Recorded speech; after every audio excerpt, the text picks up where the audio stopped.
Aucklanders return to malls as New Zealand eases lockdown in biggest city.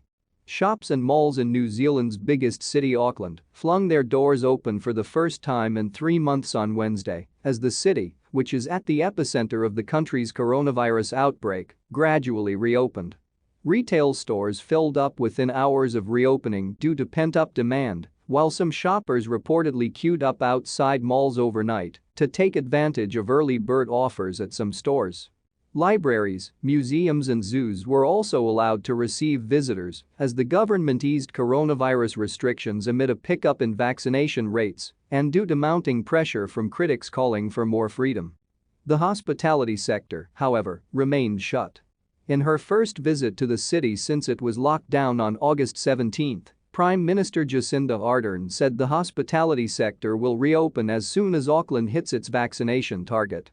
"We have maintained contact with hospitality representatives all the way through. We know how tough it's been," Ardern said.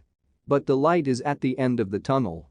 We will see reopenings in the very near future as Auckland starts to hit those targets," she said.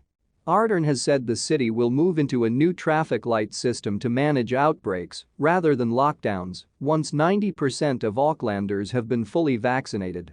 So far, about 84% of Aucklanders have received their second doses. While New Zealand has been criticized for a slow start to its vaccination campaign, nearly 80% of the eligible population has now received a second dose. Auckland schools can return to face-to-face learning from November 17, the government said. Despite its success last year in eliminating COVID-19, New Zealand has struggled to fight off a highly infectious Delta variant this year, forcing Ardern to move from a strategy of zero cases through lockdowns to living with the virus.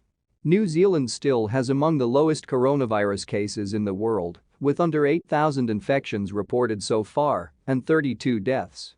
Apart from the 1.7 million Aucklanders and residents in some neighboring regions, life for the rest of the population has largely returned to normal.